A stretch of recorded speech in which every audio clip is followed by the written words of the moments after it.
Mischief has appeared on the land and sea because of the reward that the hands of men have earned, that Allah may give them a taste of some of their deeds in order that they may turn back. So the reason that Allah makes our negative actions have negative repercussions is in order for us to return back to Allah.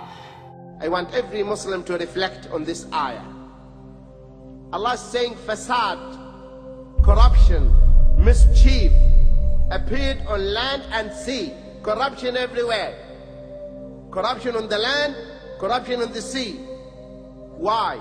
Because of the word that the hands of man, the hands of human beings have earned. That Allah may give them a taste of some of their deeds in order that they may turn back from evil. What Allah is saying, that corruption caused by man. And then man will start to suffer. Man will be suffering because of what he did. And this is exactly what is happening. Man is suffering because of his own deeds.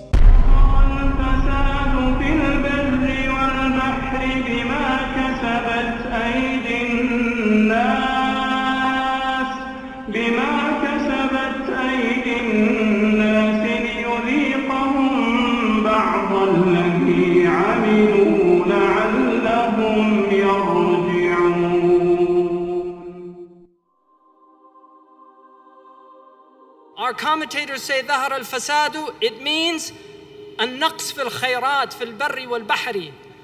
It means the diminishment of the blessings of the earth. You lose the blessings of the earth.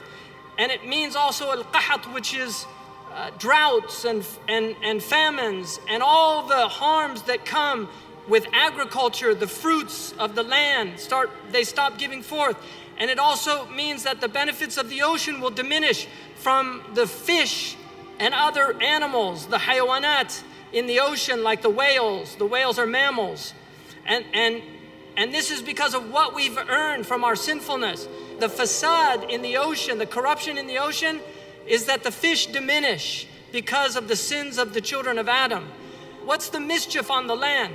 First of all, if we translate it into English, it means rottenness, spoiledness, corruption, decay, decomposition, putrefaction, putridity, depravity, wickedness, viciousness, iniquity, immorality, weakness, pervertedness, wrongness, incorrectness.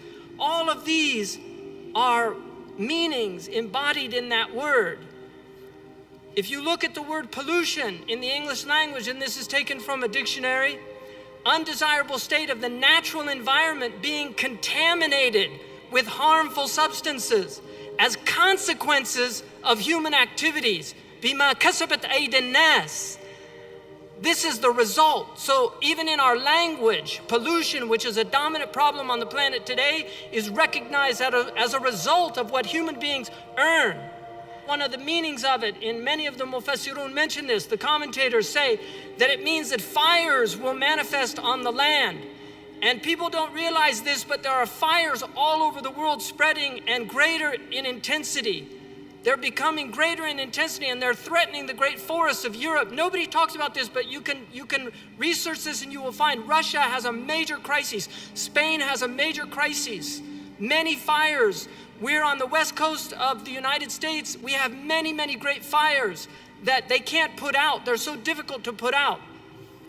The climate change is also driving up temperatures because as the temperatures rise, there's more incidence of fire.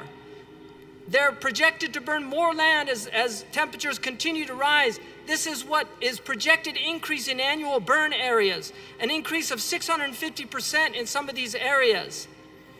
Another aspect of this fasad in the bar is the air itself. In India, they estimate every year 500,000 people die from air pollution. 500,000 people. Where's the war on air pollution? You can see all over the world now. We're polluting the earth, polluting this air. These are smog, pictures of smog. People can't even see. In many places now, they have to wear masks. People are getting asthma, getting sick. Mexico City, Tokyo, Beijing. Another aspect of this is soil degradation. Look at the red here, very degraded soil. All over the world, we're seeing The acidity is increasing in the soil. We're losing topsoil. Many places are going to become uninhabitable. We're seeing desertification. These are all realities that are happening. There's degraded soil all over the world. Desertification is literally where a place that once had foliage becomes desert. And you can see the red here is extreme. It's already happened. The other places is where it's happening in the yellow. And then the green, we still have forests, but there was a time when all of North Africa, you see where that white is? All of that is desert. But Ibn Khaldun said that before Bani Hilal got into Africa, a squirrel could go from Egypt all the way to Morocco without touching the ground. There were so many, and he said that Banu Hilal came, they were like locusts that devoured the resources. Allah subhanahu wa ta'ala says, ما من دابة في الأرض ولا طائر بجناحي يطير بجناحي إلا أمثالكم. That there's no creature on the earth that walks the earth. There's no bird that flies with its two wings except their communities like unto you. Allah tells us that the animal kingdom have communities like unto us. And then he tells us that he left nothing out of this book. مَا فَرَّطْنَا فِي الْكِتَابِ مِنْ شَيْءٍ. We didn't leave anything out. Even the animals are acknowledged in the Quran. And trust me, going on right now on those Gulf states, people are suffering. Not just the animals. The animals are suffering in the ocean. But humans are suffering because of all the toxic chemicals that they put into the ocean to dissolve that. This is what we're doing to the oceans. ظهر الفساد. Look at this. What did that animal do to deserve us? We're supposed to be caretakers. When corruption, pollution spreads from human activities on the land and the sea, it causes a loss of the blessings of the land and the sea.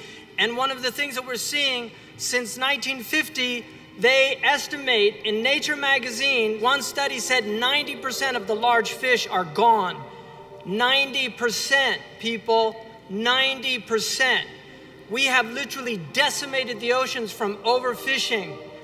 They estimate that in just 20 years, tuna fish will be completely extinct at current fishing rates.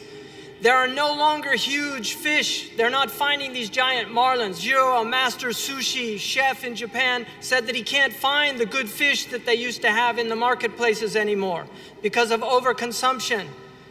And also all this cat food, fish being fished for cat food. I asked my friend from Afghanistan, what do cats eat in Afghanistan? He said leftovers. That's what cats used to eat everywhere, leftovers, so you didn't waste food. But now you've been convinced by marketers that you have to buy special food for them. And this is all just a way of making more money. Look at what's happened to the cod. These are the diminishing numbers that we're seeing. This is best case scenario. But the future, by 2048, they're estimating that most of the fish will be dead according to the current rates. And big fish stock fall 90% since 1950. This was in the National Geographic 10 years ago. Nobody's talking about this. Jellyfish, I'm reading a book right now called Stung by the world's foremost leading expert on jellyfish. She said it's already too late. The jellyfish are taking over the ocean. Now I want to tell you something about jellyfish. Jellyfish are mindless. They have no brain, and they are spineless. They have no spine, and all they do is consume. And if you want to understand, the oceans cosmologically have always represented human consciousness. That's the exteriorization of human consciousness. What's taking over our minds is jellyfish. We're becoming mindless and spineless consumers. This is what's happening to human beings. And we were told to be caretakers. But let's look at the root of the crises. The first and foremost cause of all of this is the economy of usury that creates this cancerous growth, this idea of completely uncontrolled growth. And this is where the banksters are much to do with all of this. And they have to be seen for the criminals that they are. And all you have to read is Confessions of an Economic Hitman to know the type of things that they do in these third world countries to create permanent debt. They're borrowing from from the Federal Reserve at 1%, and they're loaning it out to students at 7%, student loans to get an education in the United States. The student debt in the United States now is $1.2 trillion. It's criminal. These are criminal activities done. There's now greater student debt in my country than there is credit card debt. And this is because they want people to be permanent servicers of debt. This is a new type of slavery, indentured servitude, mortgage, the death grip until you die. But Allah says, Ya ayyuhalladhina amanu wattaqullah. Guard yourselves against God. Guard yourselves against God. وَذَرُوا مَا بَقِيَ مِنَ الرِّبَا إِن كُنتُم مُؤْمِنِينَ. If you're believers, guard yourselves. Avoid usury. فَإِن لَمْ تَفْعَلُوا فَأَذَنُوا بِحَرْبٍ مِّنَ اللَّهِ وَرَسُولِهِ. And if you don't know that there's going to be a war, Allah will bring it down. God will bring it down. He'll bring the system down. It will collapse.